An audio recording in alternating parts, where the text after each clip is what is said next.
Hey everyone, so my name is Brandy and I am here with another video. I'm a little nervous, I'm not gonna lie to you. This video is something totally different, you know. It's not even on the interwebs. I mean, you could probably find it in like a Reddit post or like a group chat of some sort online, but I did look on YouTube and I didn't find anything. So I do want to clear up when I say living with bipolar. I want to just make it known that I do not have bipolar. I have not been diagnosed with bipolar. However, I do have someone that is very close to me that has been diagnosed with bipolar and mania. And so to respect their privacy, I did try to see if this person would want to come on my channel and like let's talk about it, but they don't want to, and I have no choice but to respect that. Please, if any of my family and friends that are watching know who I'm talking about, as a respect for this person, do not put their name or their relationship to me in the comment section. Obviously, feel free to comment. I want you all to comment, but don't disclose their name or their relationship to me just to protect this own person's privacy. This is not anything that they said. I mean, they have made it clear that they do not want to, you know, put this information out there. So this is just me speaking from my point of view, and I just want to respect their wishes with that. This is a very, like, I mean, considering the fact that you can't find many things on it, like even there are some videos of people who have said they have bipolar, but it's very few. Very few, you know, people that actually will come out and say that. And I completely understand why. The fear, the shame, the humiliation, like the way that, I mean, even though we have made a lot of progress when it comes to mental health, there's still a lot of things that, you know, people say, and like what they're saying, how they say it, they deem people as crazy. So of course, like, who would want to, you know, talk about that when people, you know, make them feel ashamed for it or make them feel a certain way for it. So I just wanted to be clear that even though I haven't been diagnosed with it, someone very close to me has, and it affects me tremendously. And so I'm coming from the standpoint of the caregivers, if you will, the people that take care of I'm coming from a family standpoint. You know, I know that people that do suffer with mental illness, they are lucky if they have any people in their corner who are, you know, willing to help them and get them the treatment that they need. And as sad as it is, there's not a lot of people, not a lot of family or friends that are willing to stick it out with a person who suffers with mental illness, depending on the severity of their mental illness. So I just want to give a couple disclaimers. I am not a professional. I'm not a medical doctor. I am none of those things. I cannot speak 100% from people that have bipolar or schizophrenia or manic episodes or just any depression. Like, I actually do have depression, so I can't speak from that standpoint, but that's not what this video is about. I'll probably do a video on that later. This will strictly be coming from the point of view from a family member who takes care of someone that has bipolar and manic or mania, and just how it has affected me and our lives. Just to kind of offer, it's one, to educate people, to kind of take that, I don't know what the word is, but I just want to like take the blanket off of this topic. There are not people that talk about this. It's like, I feel like I know people who also know people who have some form of a mental illness, but we just don't talk about it. And it's literally not until I start talking about it that we're actually having the conversation about it. You know what I mean? So I wanted to open up this discussion because in the midst of everything that I have been, you know, dealing with in the background of this, it affects my day to day. It affects how I'm living. You know, it affects a lot of things, and people even my friends and family are not educated on the topic, don't know much about the topic. I feel like over the past like 2 years, I have become more and more educated on the subject. I'm going to these doctor appointments with this person so that I can become more familiar with the topic. And you know, now that I'm continuing to learn. I still don't know everything. I continue to learn new things about this illness every day. And I think it's important as we do have these conversations. Like, I did attend a support group recently, which is very helpful. And I would encourage anyone who is taking care of someone. I encourage everyone who, or anyone who is, you know, taking care of someone who has mental illness or helping someone who has mental illness to become more educated on this topic, because it's not as black and white as like, oh, they just need to go to a doctor. They just need, like, it's not that simple. Like, I want to try to stay, I should have wrote down different topics so that I can stay aligned with them. But mental illness is something that's on a hush hush, you know, especially in the Black community. We don't talk about this stuff at all. Like, we're slowly starting to see, you know, like, I feel like the millennials feel a little like shaking a little bit, because I am nervous to talk about this. I'm nervous to put this out, but I do have a couple people that I've been venting to about this, and like, I'm very passionate about it, and I really want to get the word out, and I really want to open this platform, not just YouTube platform, but this video. I hope that it starts the discussion, that we can start having these conversations and we can have them aloud, and then hopefully we can change our rhetoric and not say things like crazy or psycho to people that experience mental illness. I might have to turn my heat down. I do want to start off with some definitions, because there is a spectrum of mental illness. Like, some people can have, like I mentioned before, bipolar. Some people can have schizophrenia. Some people can be manic. Some people have PTSD. Some people have depression. Like, and there's probably many other illnesses that I'm not thinking about, or, you know, that I can't think of right now. But even within those topics, the range of like the severity of how it can get varies. So this is just my story from this person, the, you know, the type of illness that they have and like the severity of it. So everybody's story may not be this way. You know, some people might not go to these extremes in their illnesses, but whatever that looks like for each person, it's important to start having those conversations so that we can stop making people who do suffer with this illness feel bad.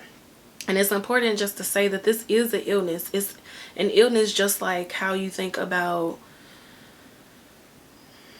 cancer or, you know, stuff like that. Like, those are illnesses. This is a real illness that attacks the brain, and it's a chemical imbalance, and it causes people to do and say things that they wouldn't. They almost have like blackout periods sometimes.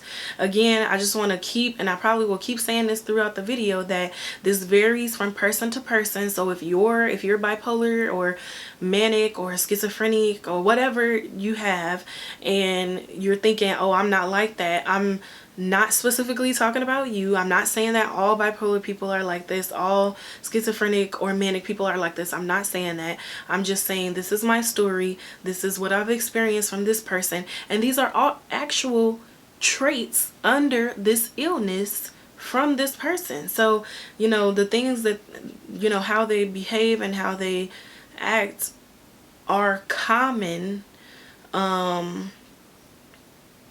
traits or common behaviors from someone that suffers with this illness. So I just want to again preference that.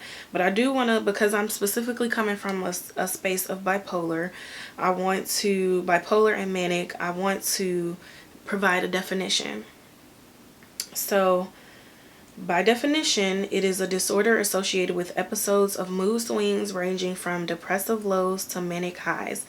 The exact cause of bipolar disorder isn't known, but a combination of genetics, environment, and altered brain structure and chemistry may play a role It does say that it requires a medical diagnosis. So before you diagnose yourself, make sure you're getting a medical diagnosis. Don't let nobody tell you off the street that you got this. I mean, they could suggest that maybe you get tested for it or diagnosed for it or not. And that, I think that that's okay, just depending on how they approach you. But like, make sure you're getting a professional diagnosis before you try to diagnose yourself or someone else. Or maybe you could offer to go with them to get a diagnosis. Like, don't just, oh, you're bipolar. I feel like people be throwing that word around and it's very offensive. Even like, I don't have it, but I could understand why people don't talk about it, or why they don't want to say, hi, my name is so-and-so and I have bipolar, or hi, my name is so-and-so, I'm schizophrenic or manic or whatever. I can understand why they don't want to talk about it, because people shame them for it. They make fun of it. They make light of it. And it's nothing to make light of or be, or, you know, joke about. So anyways, before, let me jump down off my passion, because I'm very passionate about this. It says manic episodes may include symptoms such as high energy, reduced need for sleep, and loss of touch with reality. Depressive episodes may include symptoms such as low energy, low motivation, and loss of interest in daily activities. Mood episodes last days to months at a time and may also be associated with suicidal thoughts. So we got those definitions out the way. Now that I'm actually talking about this, I feel like I'm gonna have to break this up into a series, because it's so much and I don't even really know where to start. I noticed that when this person has bipolar manic episodes, it increases my depression. So on a day-to-day, I'm fine. You know, I'm okay. I can do what I need to do. I'm on go mode. But when this person has an episode, like the description said, it could last for days, it could last for months. And it's very hard because of what they say and do during these episodes. It can make them not have interest in things. And it's even harder when the person is in denial about their illness. And I want to actually change my verbiage there. I want to say when the person cannot recognize that they have this illness, because it's not all of what I'm learning, and it's not all this. It's not always that they're in denial about it. It's that the illness is taking over their mind and preventing them from being able to recognize the things that people around them are saying. So if I'm telling this person that you did XYZ, or you were saying these things and it's very hurtful, it's like, or, you know, we may need to go to the hospital because you did this. They'll probably respond and say, no, I didn't do that. Nothing's wrong with me. Something's wrong with you. You get depressed. Look at you when you depressed. Something's wrong with you. And it's not that, I try not to take it personal. It hurts. It does hurt. It does hurt. I'm not gonna lie. And I don't want to belittle that, but I don't have any answers in terms of like what to do when this person said, when the person that you may know says something hurtful to you. I don't have the answer. All I can say is try not to take it personal. Feel what you feel, because it's valid and it is hurtful. But all you can do is try to get them the proper care that they need. And it's kind of like you kind of have to put yourself on, it's weird because I want to say you put yourself on the back burner, but I'm in therapy, by the way, and I feel like my therapist is also trying to get me to take care of myself, but it's very hard to do so when you're focused on trying to help someone that you truly care about. And because this illness takes over their brain, it's like the illness is telling them nothing's wrong with them. Everything is wrong with everyone else. So everyone around them that's trying to help is the problem and not them. So it's like essentially their brain is working against them. Even if they wanted to somewhat believe you because of the relationship you have, that illness is taking over their brain and saying like, no, actually they're the problem. And because this person has depression, like look at her, she's the one that's bipolar. That's what their brain does. And I feel like the reasons why I have not given up on this person is because I can only imagine what it feels like to you know, maybe be like now, for instance, if I was to be recording this, or I don't know at what stage it happened, so I don't want to say that, but let me just say if I was sitting watching TV, right, and you know, a few hours later,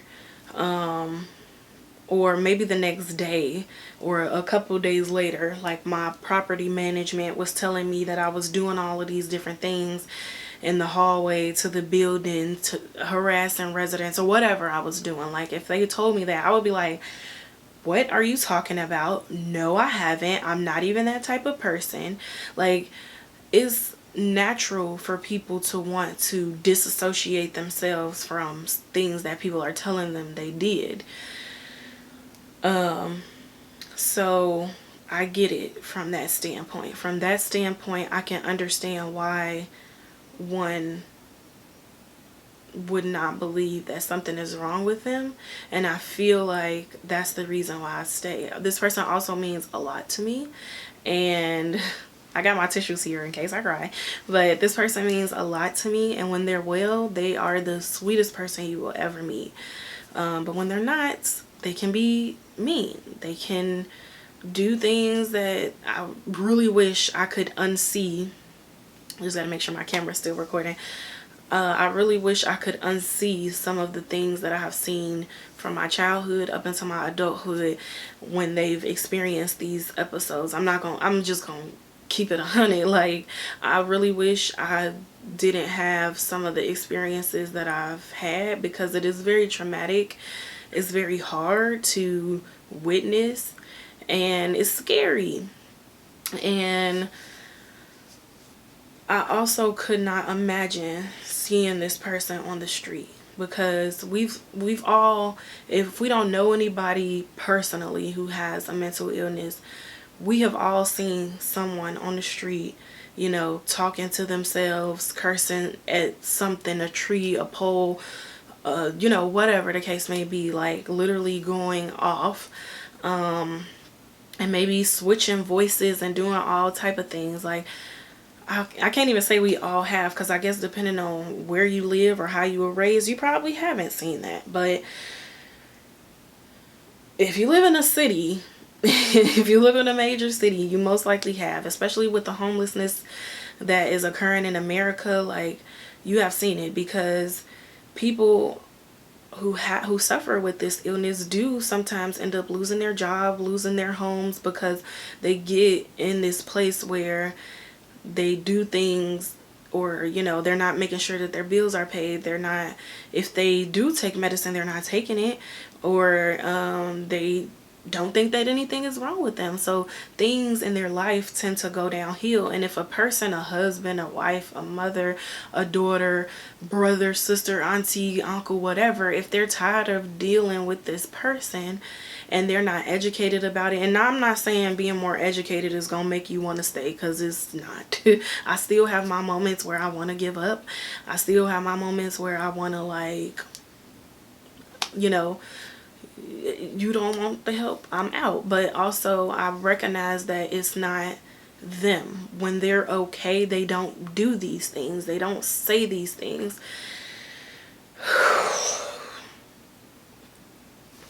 So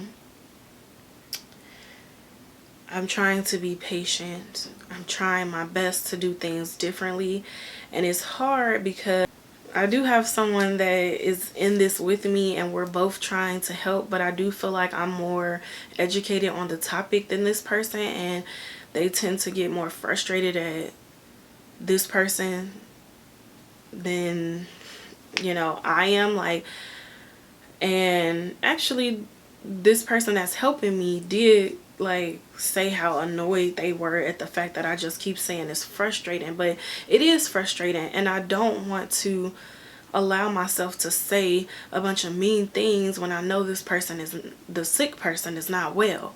So I try to watch my rhetoric and what I'm spewing, because I know that it's not them, and I know that they wouldn't do or say these things.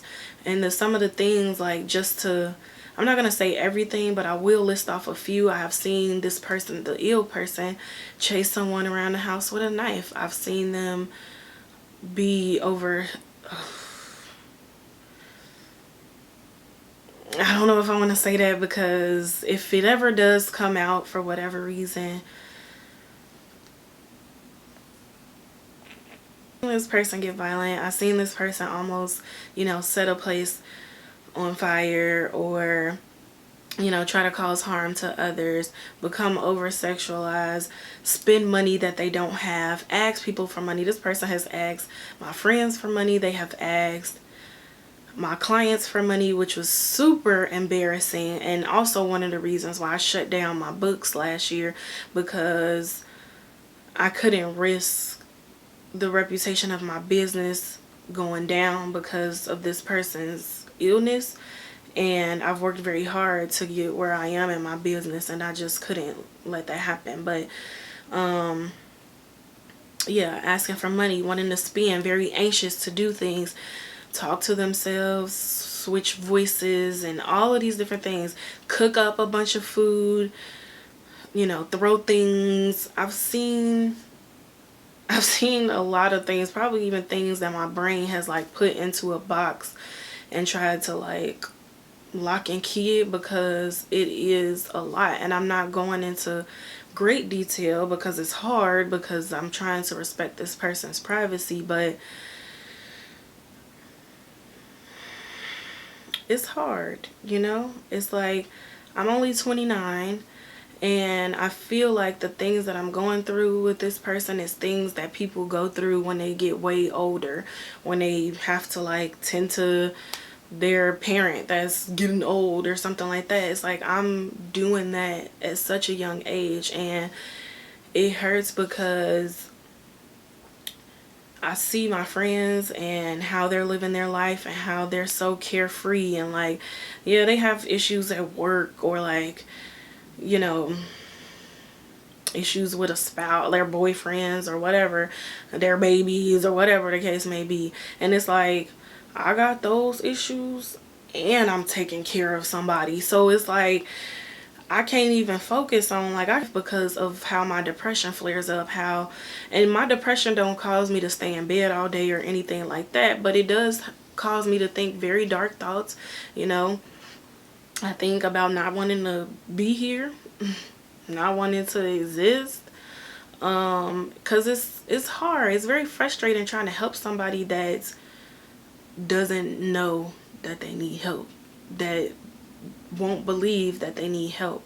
And I get a lot of questions when I don't talk to my friends about it. Like, I started off with 0 people. Like, I mentioned that this person has this illness, and that was kind of it. I didn't go into detail about it, because I was back then embarrassed about it. I was, back then embarrassed about it. I'm not embarrassed anymore. I feel like I try to talk about it when I can, but I try to talk about it to people that, 1, listen, 2, don't ask me ridiculous questions. It's ridiculous to me because sometimes I'll already prep them for a question I know that they're probably going to ask me, so I answer it, and then they re-ask me a specific question that I've already answered. And that's frustrating, because if I'm telling you that I don't know something, I don't know. Like, I like, or when people try to apply logic to illness, like, you can't, to mental illness, you can't apply logic depending on someone's severity. Okay, you cannot, I'm speaking of this person that I take care of, you cannot apply logic to their form of illness. It's like people want to ask me questions like, well, why don't you just try to get them into therapy? Why don't you try to get them on medicine? It's like, this person is of a higher age. You think that camera had I don't know, it just cut off. It does that sometimes. That's why I have to keep watching it. But I don't know where it stopped at. But I think I was saying, like, I get a lot of questions and people make suggestions and different things. And that's I don't really share much with those people. And I'm sorry to my friends that I've stopped talking to you about it. But you have to understand the weight and the pressure that I am under, and how I think it's very common in the medical field to just prescribe someone who has mental illness prescribe them with something. Sometimes it's complete, like the medicine that this person has been on for majority of their life, or fluctuating between different medicines, has nothing to do with bipolar.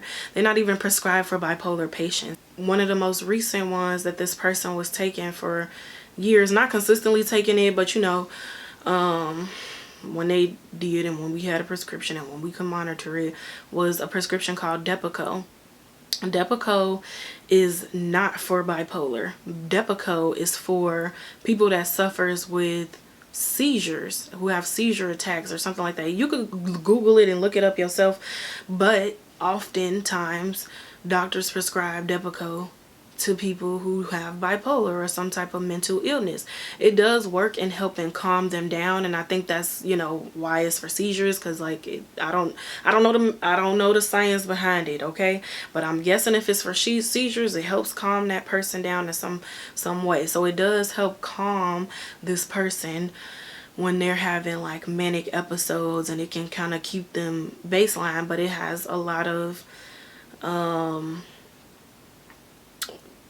effects, like severe effects, like depending on how long you take it, it could cause, I think, like kidney or lung failure or something like that. So this person don't need nothing to try to take off their lungs and stuff like that. So I mean, nobody needs that, but so I'm trying to do, as I become more educated on the topic, I'm trying to do things a little bit differently. So when people are trying to, I know y'all are trying to help, friends and family out there. I know that y'all just trying to help when y'all suggest, but it's not helpful, okay? Let me be the first one to let you know, because I might not say it to your face, but I will sure say it here into this camera and say your suggestions are not helpful, okay?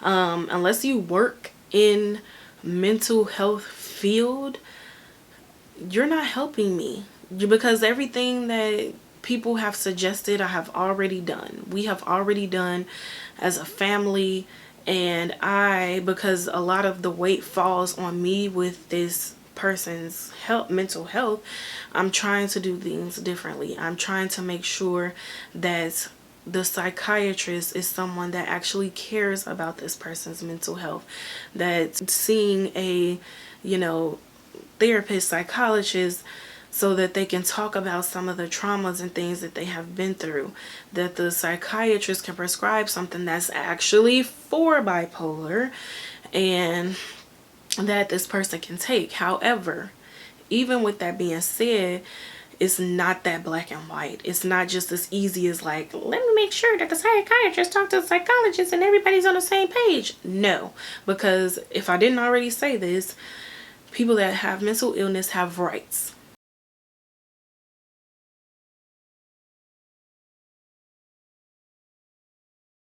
So legally, we cannot force, I can't force your person can't force this person. We cannot force nobody to take medicine. We cannot force them to take medicine. We cannot force them to go to an outreach program.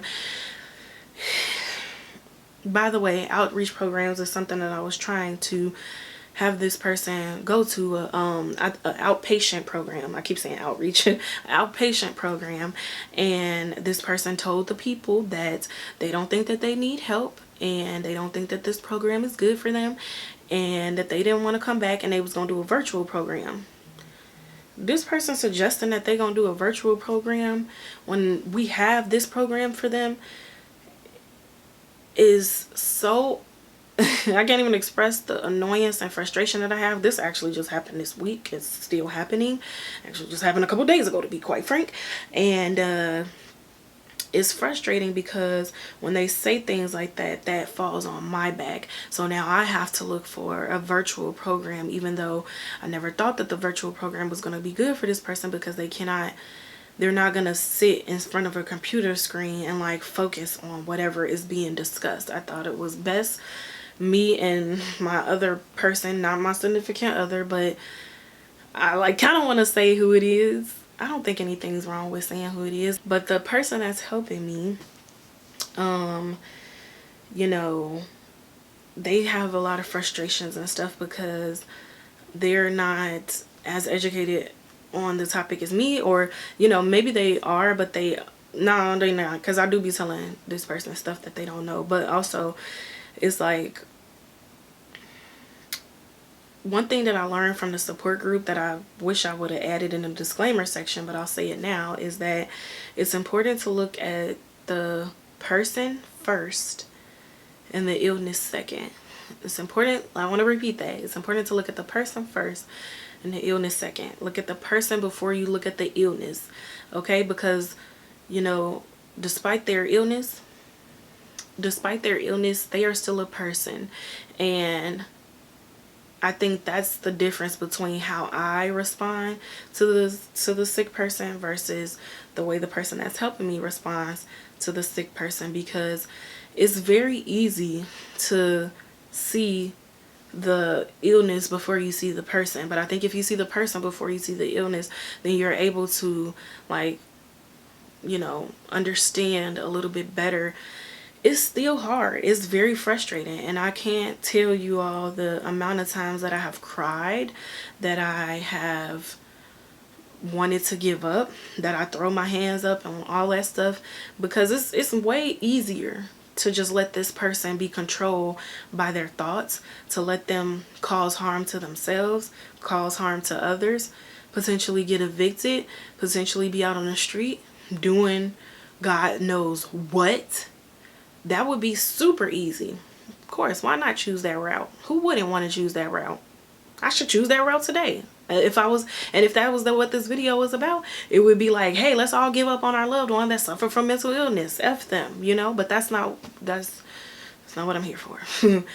As blissful as that sounds, that's not what I'm here for. I'm here to say that I'm with you guys, okay? This shit is hard.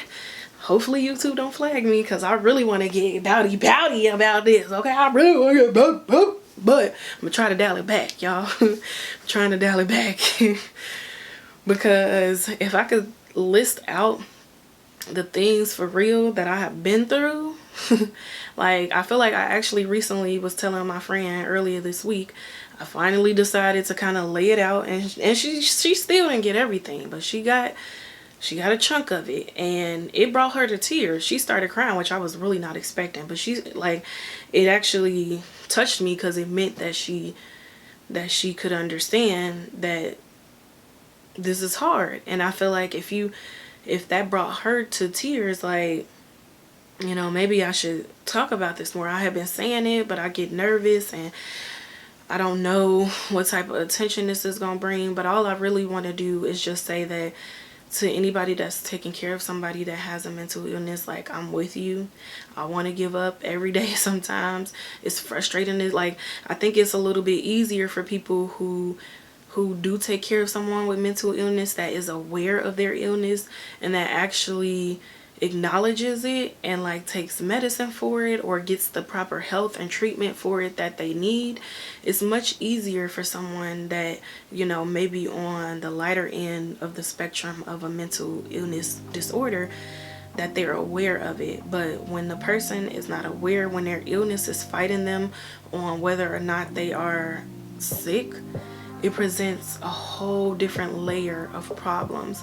And for that, I honestly, at this point in my life,